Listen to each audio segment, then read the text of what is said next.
with Brian Stevenson, but started here. And at that time, I thought to myself, well, you know, we need to do something. She needs to know about Robbie Tolan.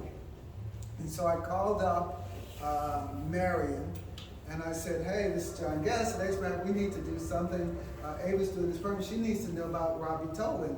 And she said, well, what are you all going to do about Robbie Tolan? And I think you'll remember I said, you're right.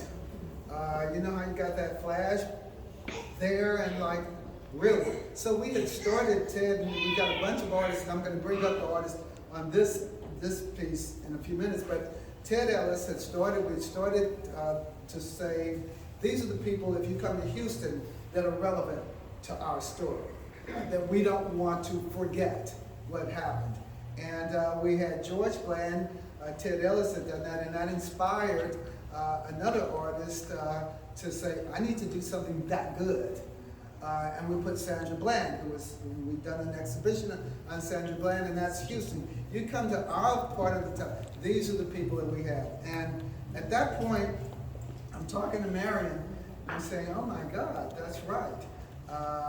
And we decided right at that point, when I got with my staff, everybody decided at that point, okay, we need to finish this stairwell to memory with our third person that everybody needs to remember that story. And we were so blessed that that he was a survivor.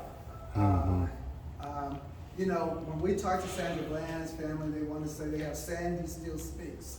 And George's voice, folks around still speaking. But we actually have a survivor, and we're so blessed to have Robbie Tolan to be able to actually speak for people. Now I'll give you what we're going to be doing. This is just an unveiling for you all to see what's going on that wall to make up this. That's it. Those are our three. That's it. And of the three saints for us, we have a survivor.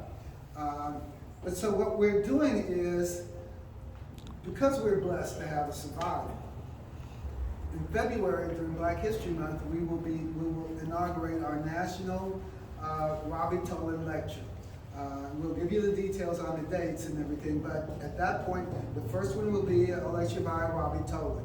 And then every year and every February, we are going to bring in national people to talk about Black safety and survivorship. They will have to hear, so get used to that film and any edits you want, because every year it's important to us that we don't talk about it, they hear the story and take time with it. And so we talked about 2 minutes, 5 minutes, and Aaron the videographer got into it, and he kept going. He said, I can't tell the story like that. And so those full minutes that we wanted people to get the full story.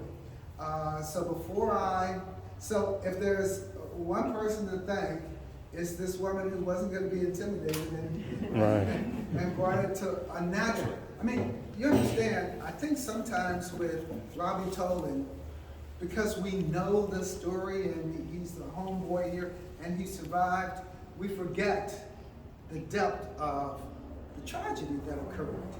And we wanted to make up for that. And that's part of our memory, and we want to know that every year we will remember what happened here, and we will speak constantly about safety and survivorship. So when I came up, we picked an artist. You're going through everybody, wanted to be the artist, and Ted Ellis is taking pictures now, and I think Romeo Robinson is back there. But if we could, Cedric, you want to come up? The artist that we picked for this, and remember at this point in time, just to give you some sense of it, and he can say his words, he chose, I'm then totally out of the process.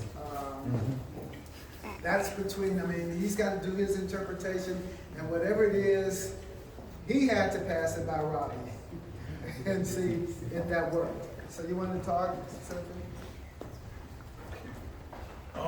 Yeah, how y'all doing first off?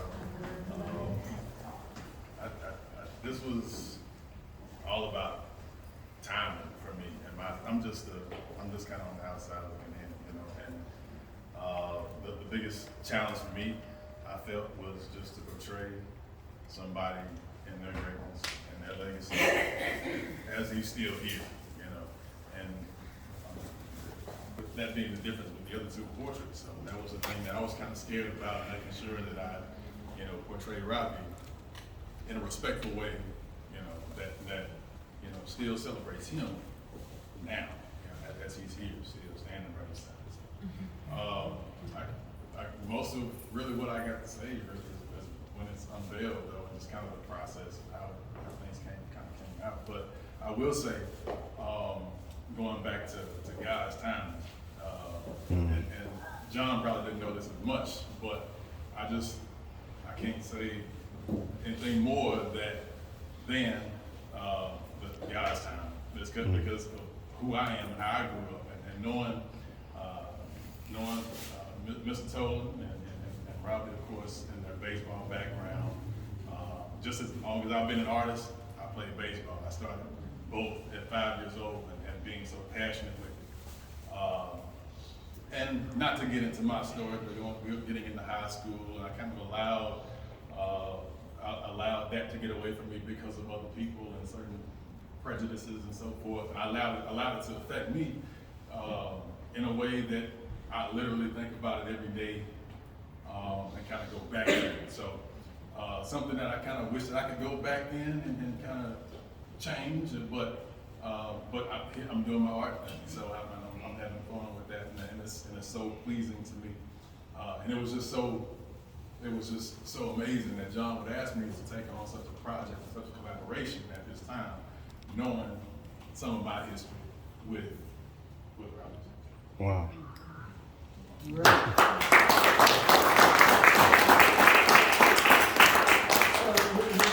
We'll unveil it for you. It will be, I'll tell you, it will be closed, but it will be installed on December 20th.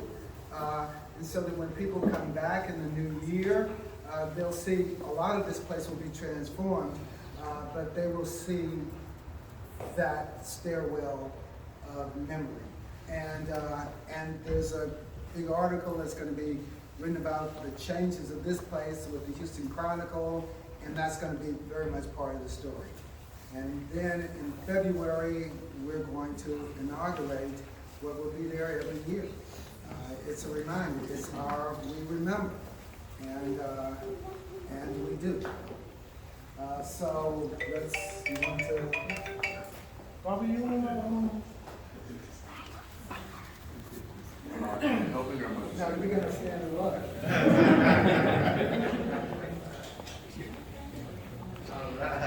Woo!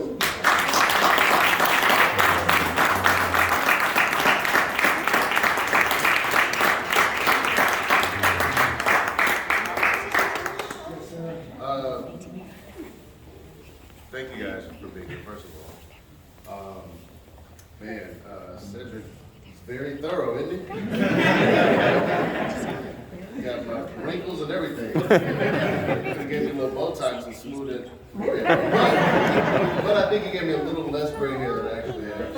So I guess it balances out. I am profoundly grateful for this. Being a survivor isn't very glamorous. You know, like you mentioned, people often forget, and you know, people in my own city have no idea who I am. And so it's a little bit frustrating because you know we've been still here fighting and took it all the way to the Supreme Court, and no one even knows. So I will be very brief because I don't particularly like hearing myself talk that much. And I never, you know, I mean, I got shot in 2008, December 31st. So I've done, I mean, about 100 of these talks or speeches or whatever you want to call them. I never really get nervous or anything except when I'm speaking in front of my family.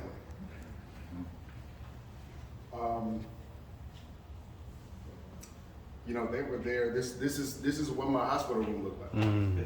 You know, this is what the courtroom looked like. This is what my graduation looked like. And these people, you know, saw me at my absolute worst. And I mean, I wouldn't have it any other way to have them here celebrating Wow. this with me. So that's all I got. I'm super grateful, and thank you guys.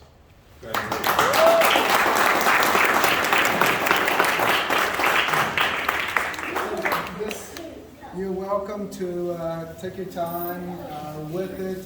Whitney, you got that? Okay. Take your time and be with it. And this is it. These are our saints. And we have one that's still living, and we're very grateful. Yes, we are. Yeah. All right, take your pictures now. I'm already